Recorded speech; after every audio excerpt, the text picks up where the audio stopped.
नमस्कार, आदाब। News click के डेली राउंडअप में आपका स्वागत है। आइए नजर डालते हैं आज की सुर्खियों पर। पेगासस जासूसी कांड, 3 प्रेस संगठनों ने पत्रकारों और अन्य पर निगरानी की निंदा की। संसद मॉनसून सत्र, दूसरे दिन भी विपक्ष ने सरकार को घेरा। लोकसभा 22 जुलाई तक स्थगित। तीसरी खबर है एमपी से आंकड़ों में खुलासा, बीजेपी के 39%, कांग्रेस के 34% विधायकों के 3 से ज्यादा बच्चे। वन संरक्षण कानून के संशोधन मसौदा तैयार करने का ठेका कॉरपोरेट को, किसान सभा ने जताया विरोध। और आखिर में कोरोना अपडेट, देश में 4 महीने बाद सबसे कम यानी 30,000 नए मामले दर्ज किए गए। दुनिया भर के विभिन्न मीडिया संगठनों द्वारा रविवार 18 जुलाई को जारी की गई एक जांच रिपोर्ट में दावा किया गया है कि इजरायली स्पाईवेयर पेगासस का इस्तेमाल करके दुनिया भर की सरकारों द्वारा प्रतिद्वंदी नेताओं, मानवाधिकार कार्यकर्ताओं और पत्रकारों की जासूसी की गई थी। पेगासस द्वारा हुई इस जासूसी की इस सूची में अब भारत में पक्ष और विपक्ष दोनों के मंत्रियों और साथ ही कई पत्रकारों और मीडिया संगठनों के नाम भी सामने आ रहे हैं। इस पर भारतीय जनता पार्टी सरकार की चौतरफा निंदा हो रही है।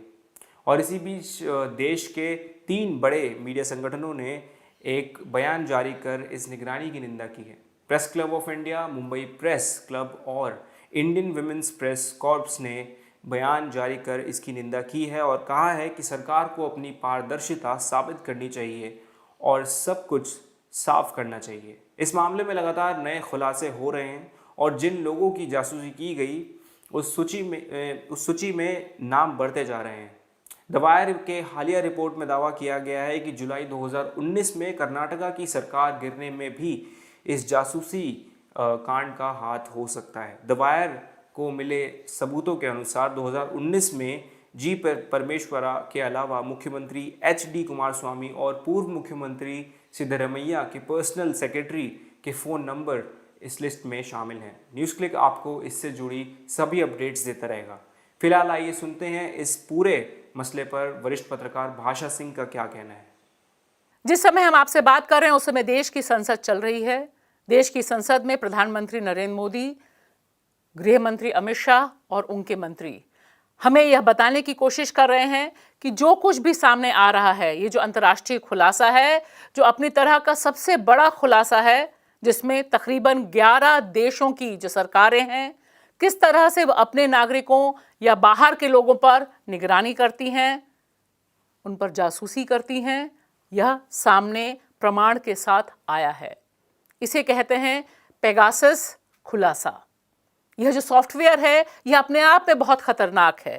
थोड़ा संक्षेप में, हालांकि आप तक जानकारी पहुंची होगी, बस यह जान लीजिए कि यह जो फोन है, जो मेरे हाथ में है, जो आपके पास है, बच्चों के हाथ में है, किसी के पास है, उसे अगर सरकार चाहे इस सॉफ्टवेयर पे उसका नंबर डाल दिया जाए तो हमारे आपके जाने बिना हमारे घर की बातें, हमारी बातें, हम आप जहां बैठे हैं, हमारी जानकारी के बिना हमारे वीडियोस, ऑडियो, सब कुछ रडार पर चला जाएगा। वो कहीं और लोग देखेंगे और हमारी जो निजता है, हमारी जो जिंदगी है, वह पूरी की पूरी तरह से बेपर्दा हो जाएगी। यह सब कुछ चल रहा बहुत लंबे समय से भारत में। भारत उसका एक हिस्सा है। जो खुलासा हुआ है उसमें भारत की भी जानकारी सामने आई है और हमें देश के गृह मंत्री संसद में यह समझाने की कोशिश करते हैं कि हमें क्रोनोलॉजी समझनी चाहिए। और संसद अंदर से ये लोग कहते हैं, सरकार यह कहती है, और बाहर एक भीड़ खड़ी हुई है, वह भी हमें बताने की कोशिश कर रही है कि यह इंटरनेशनल कॉन्स्पिरेसी, अंतर्राष्ट्रीय साजिश का हिस्सा है। हम इस कार्यक्रम के जरिए बहुत 2 टूक शब्दों में यह कहना चाहते हैं, जासूसी हुई है। जासूसी सिर्फ आम भारतीय नागरिक की नहीं, मोदी सरकार में जो मंत्री हैं उनकी भी हुई है, जो इलेक्शन कमिश्नर रहे हैं उनकी भी हुई है, तमाम लोगों की रही है, पत्रकारों की तो बड़े पैमाने पर हुई है।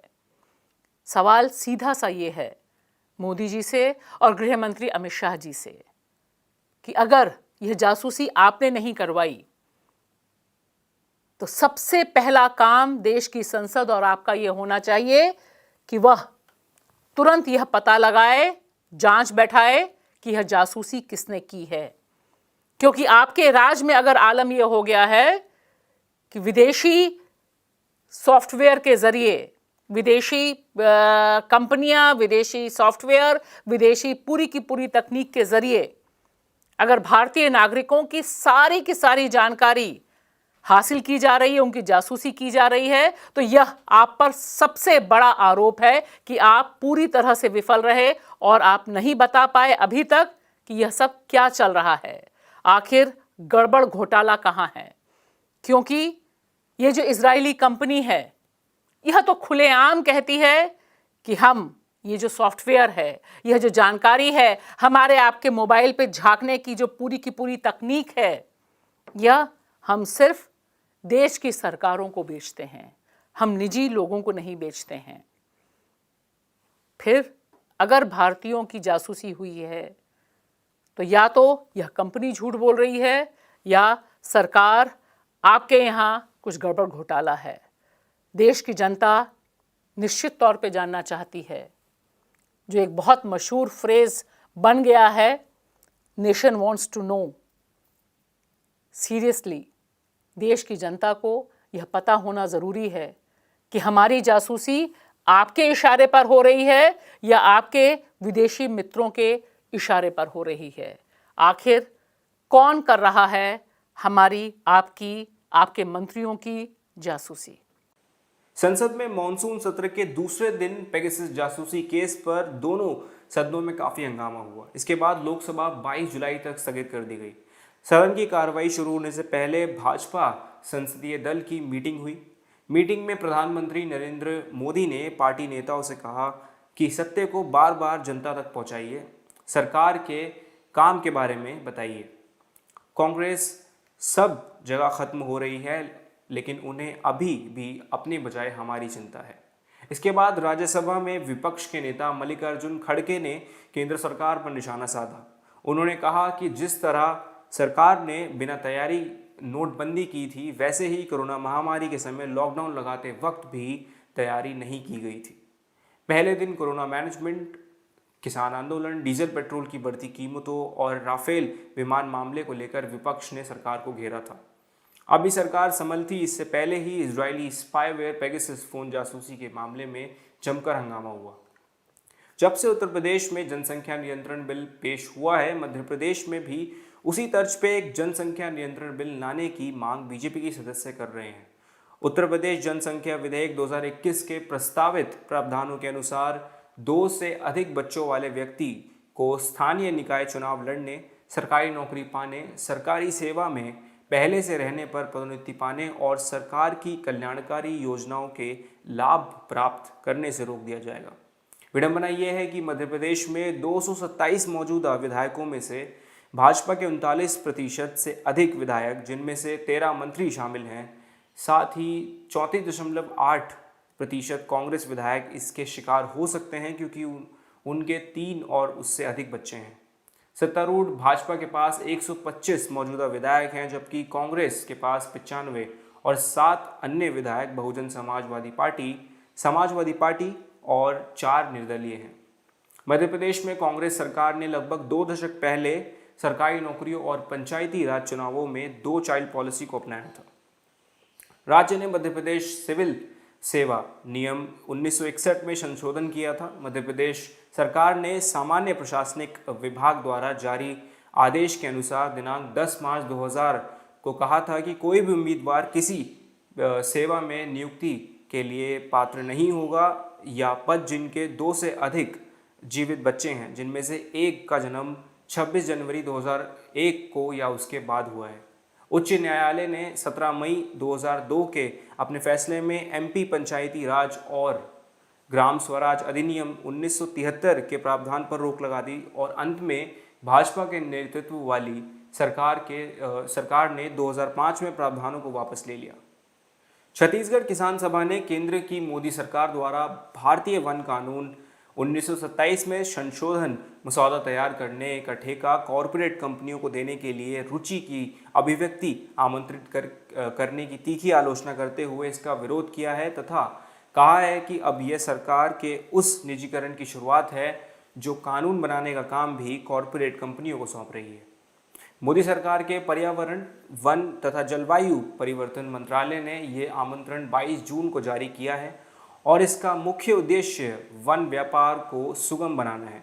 एक बयान में छत्तीसगढ़ किसान सभा के अध्यक्ष संजय पुराते तथा महासचिव ऋषि गुप्ता ने कहा है कि वन और वन संपदा के उपयोग का मामला भारतीय संविधान की समवर्ती सूची का हिस्सा है और ये राज्य के अधिकार क्षेत्र का मामला है।